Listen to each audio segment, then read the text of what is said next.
नमस्कार साथियों, आज का ये वीडियो हर उस व्यक्ति के लिए बेहद ज़रूरी है जिसका सेविंग अकाउंट किसी भी बैंक में है। वजह ये है कि आरबीआई की तरफ से सेविंग अकाउंट को लेकर कई नए नियम और अहम अपडेट सामने आए हैं जो सीधे तौर पर करोड़ों खाताधारकों को प्रभावित करने वाले हैं। अखबारों में भी इस खबर को प्रमुखता से छापा गया है। साल 2026 से सेविंग अकाउंट पर कुल मिलाकर 5 बड़े नियम और 2 अतिरिक्त महत्वपूर्ण बदलाव लागू किए जा रहे हैं। जो आपका खाता SBI, PNB, union bank of India, HDFC, ICC या किसी भी सरकारी या प्राइवेट बैंक में हो, ये नियम सभी बैंकों के सेविंग अकाउंट पर समान रूप से लागू होंगे। इसलिए वीडियो को अंत तक जरूर देखें। और दोस्तों, वीडियो में आगे बढ़ने से पहले मैं देखता हूँ आप लोग वीडियो तो देखते हैं लेकिन कोई भी वीडियो को लाइक और सब्सक्राइब नहीं करते। तो दोस्तों, ऐसा मत कीजिए, चैनल को सब्सक्राइब जरूर कर ले ताकि बैंकिंग से जुड़ी ताज़ा जानकारी आपको समय समय पर मिलती रहे। तो चलिए वीडियो को शुरुआत करते हैं और समझते हैं आरबीआई का पहला और सबसे अहम नियम क्या है। दोस्तों, भारत के सभी सेविंग अकाउंट होल्ड के लिए अब ब्याज की गणना का तरीका बदल दिया गया है।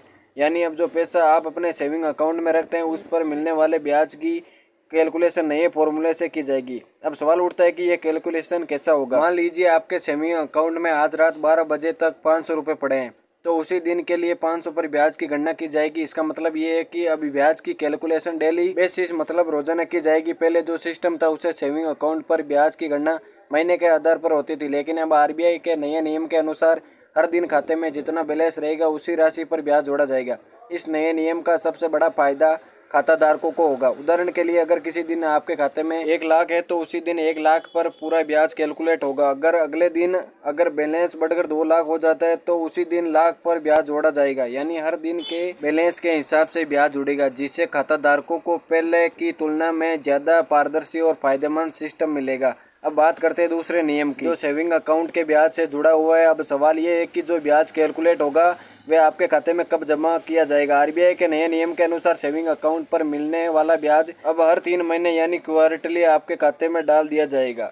यानी साल में 4 बार आपके खाते में ब्याज की राशि डाली जाएगी। दोस्तों, ये नियम किसी एक बैंक तक सीमित नहीं है। चाहे आपका खाता ग्रामीण बैंक, क्षेत्रीय बैंक, किसी सरकारी बैंक या प्राइवेट बैंक में हो, सभी बैंकों को हर 3 महीने में सेविंग अकाउंट का ब्याज खाताधार के खाते में जमा कराना ही होगा। ये नियम पूरे देश में लागू कर दिया गया है। चाहे आप बिहार, उत्तर प्रदेश, झारखंड, महाराष्ट्र या किसी भी राज्य या केंद्र शासित प्रदेश में रहते हो, इससे खाताधारकों को ये साफ साफ समझ आएगा कि उनके खाते में मौजूद पैसा पर उन्हें कितना ब्याज मिलेगा।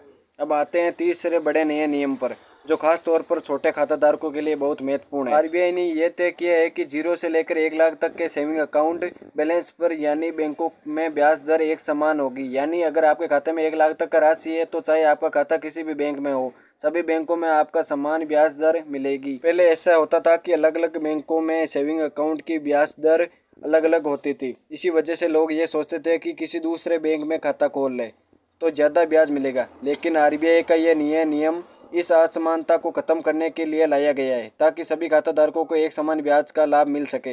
अगर बात करें दर की तो फिलहाल सेविंग अकाउंट पर ब्याज दर लगभग 2.50% के आसपास चल रही है, लेकिन ये समय समय पर बदलती रहती है।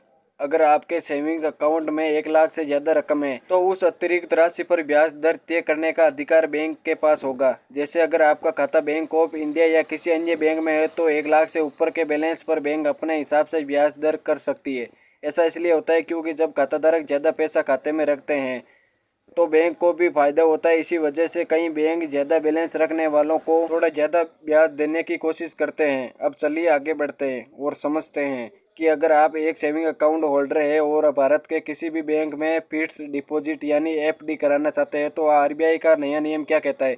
नए नियम के अनुसार अब एफडी के लिए न्यूनतम समय सीमा आरबीआई ने तय कर दी है। इसका मतलब ये है कि अब आप किसी भी बैंक में कम से कम कितने दिनों के लिए एफडी करा सकते हैं, ये स्पष्ट कर दिया गया है। आरबीआई के नियम के मुताबिक चाहे आप सेविंग अकाउंट होल्डर हो या करंट अकाउंट होल्डर, अगर आप एफडी कराना चाहते हैं तो न्यूनतम 7 दिनों के लिए एफडी कर सकते हैं। अब सवाल ये भी आता है कि एफडी की अधिकतम अवधि क्या होगी। तो आपको बता दें कि भारत के किसी भी बैंक में आप कम से कम 7 दिनों और अधिकतम 10 साल तक के लिए फिक्स डिपॉजिट करा सकते हैं। ये नियम सभी बैंकों पर लागू होगा। आरबीआई का उद्देश्य साफ है कि खाताधारकों को एफडी के जरिए ज्यादा ब्याज का फायदा मिल सके, क्योंकि सेविंग अकाउंट में रखे पैसों पर ब्याज दर अपेक्षाकृत कम होती है जबकि एफडी पर ब्याज ज्यादा मिलता है। इसी वजह से हम भी आपको यही सलाह देंगे कि अगर आपके खाते में पैसा पड़ा रहता है तो आप उसे सेविंग अकाउंट में यूं ही रखने के बजाय कम समय की एफडी जैसे 7 दिनों की एफडी में भी डाल सकते हैं। इससे आपको ज़्यादा ब्याज मिलेगा और ज़रूरत पड़ने पर पैसा आसानी से निकाल भी सकते हैं। आज के समय में ये प्रक्रिया और भी आसान हो गई है, क्योंकि अब लगभग सभी बैंकों के मोबाइल ऐप उपलब्ध है।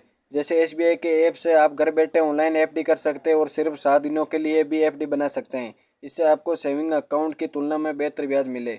अब चलिए आगे नए नियम की बात करें तो जो निवेश से जुड़ा हुआ है, अगर आप सेविंग अकाउंट के अलावा कहीं और भी निवेश करते हैं जैसे बीमा कंपनी में, शेयर बाजार में, म्यूचुअल फंड में या किसी अन्य वित्तीय साधन में भी, तो अब आने वाले समय में इसके एक बड़ा बदलाव देखने को मिल सकता है। सेब यानी security and agency board of India RBI और बीमा नियामक संस्थानों के बीच बातचीत शुरू हो चुकी है ताकि समेकित खाता विवरण कंसोलिडेटेड अकाउंट स्टेटमेंट का दायरा और बढ़ाया जा सके। इस प्रस्ताव के तहत ये योजना बनाई जा रही है कि आपके बैंक जमा, बीमा पॉलिसी, भविष्य निधि यानी PF, छोटी बचत योजना, निवेश और अन्य वित्तीय साधनों और जानकारी अब एक ही स्टेटमेंट में दिखाई दे। यानी अब आप अपने सेविंग अकाउंट का मासिक स्टेटमेंट निकालेंगे तो उसमें सिर्फ बैंक लेन देन ही नहीं बल्कि आपके निवेश, बीमा और पेंशन से जुड़ी पूरी जानकारी एक साथ नजर आ सकती है। फिलहाल स्थिति ये है कि किसी व्यक्ति को बैंक खाता, म्यूचुअल फंड, शेयर बाजार, बीमा, पेंशन और लोन से जुड़ी जानकारी अलग अलग स्टेटमेंट में देखनी पड़ती है। लेकिन नए प्रस्ताव के लागू होने के बाद इन सभी परेशानियों से राहत मिलने की संभावना है।